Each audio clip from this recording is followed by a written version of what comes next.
Didn't pay the bills this month, I see, huh?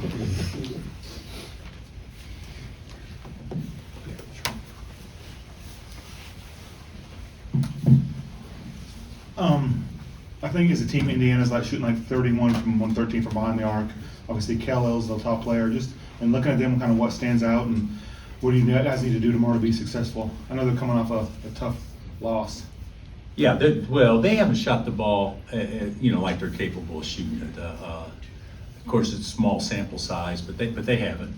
And to be honest with you, we've actually statistically shot the ball statistically better than what I feel like we shot it because Hunt's been so good and things. So that'll be a big key to the game is who can make perimeter shots. But they got a good team, and I don't know about their guard, Xavier, if what his status is, but they got a good team. They're athletic, they're long, they're big. We won't play a bigger 4 and 5 at the same time together than what they do, and of course Ware can stretch it,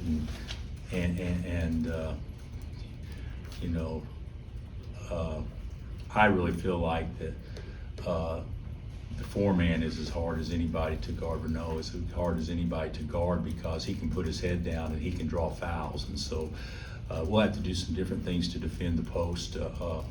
And we need to keep, Galloway out of the paint and certainly handle their pressure in a turned-up arena. But I like their team. I think Mike's done a great job, and it'll be a hard game, especially first road game of the year. The matchup with Ware, just what do you think that'll require out of Hunter, and what does he need to do to succeed? Well, I don't really. Now they will be matched up some. They won't be matched up all the time. I wouldn't think. I could be wrong. They play so big, so I bet you they throw different guys at him, and us with them too. But I think playing to his quick twitch explosiveness, I think will be a big key. Hunter isn't really a power player, but he can, get deep post touches and score down there, and we need to do a better job of getting him ball in those situations. You guys played him last year, but are you picking Hunter's brain at all? Just about Indiana at all, or because of your experience against Well, him? we've watched the Michigan game against Indiana last year. Hunter actually had a good game. I think he had like 24 or something like that. So yeah, we've watched some different things and how they guarded Hunter, because they may try to do something similar. And then, is there any interest in extending this series beyond this year, or is it too early to look into something like that? I don't know that it's too early. Interest would be probably an incorrect thing to say because I think it's a great home and home. But there's also some opportunities. We're trying to schedule some other people that could be great home and homes too. So we'll just wait and see what happens. But I think that an Indiana, Kansas type home and home would be good for us, and I'm sure it would be good for the majority of the Blue Bloods out there to play games like that. But no decision's been made. You mentioned on your show just how good of a road environment it is. Just what is it about it that makes it so special in that way? Well, it's a unique arena. I don't know exactly, but 25 or 30 rows at the most, maybe in the end zones, and then it goes all the way up on the top. And I think it's probably designed to, maintain the sound. It's loud. You guys that go, you'll see it. It's a good home court, and I assume that it would be a packed field house on Saturday. So, and I'm sure it's going to be almost all red.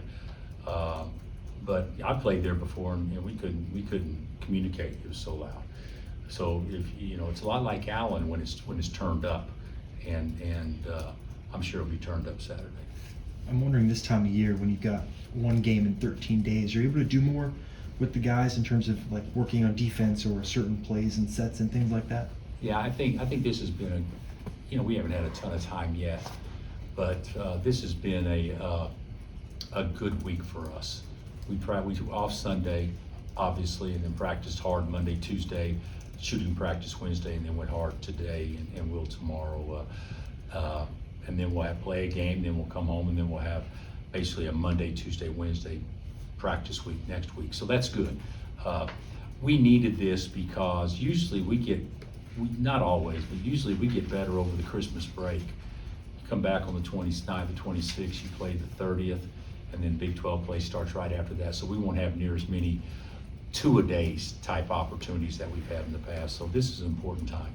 And I'm wondering for KJ, his combination of athleticism and power, is it something you've coached before? Does it remind you of Taught other him, guys you've had? taught him that, the combination.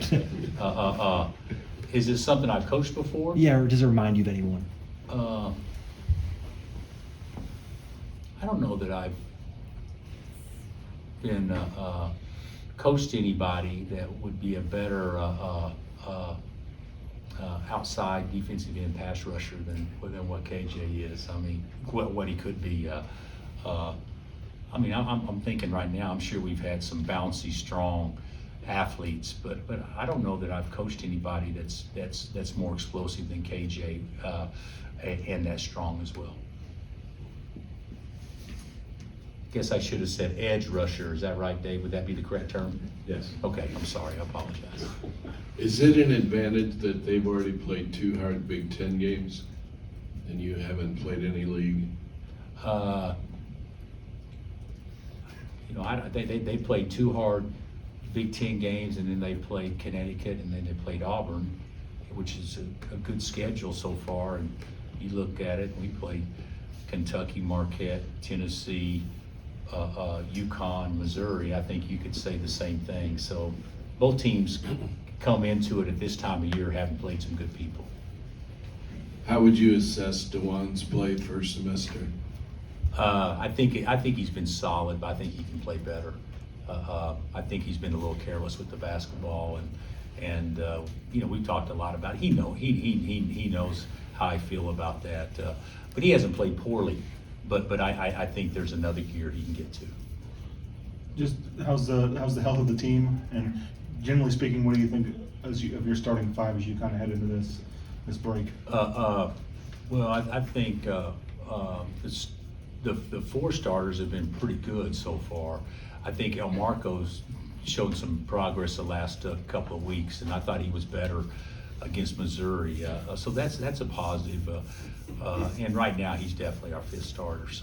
So I think they're doing fine. And what was the first part? Health. We're okay. We're okay.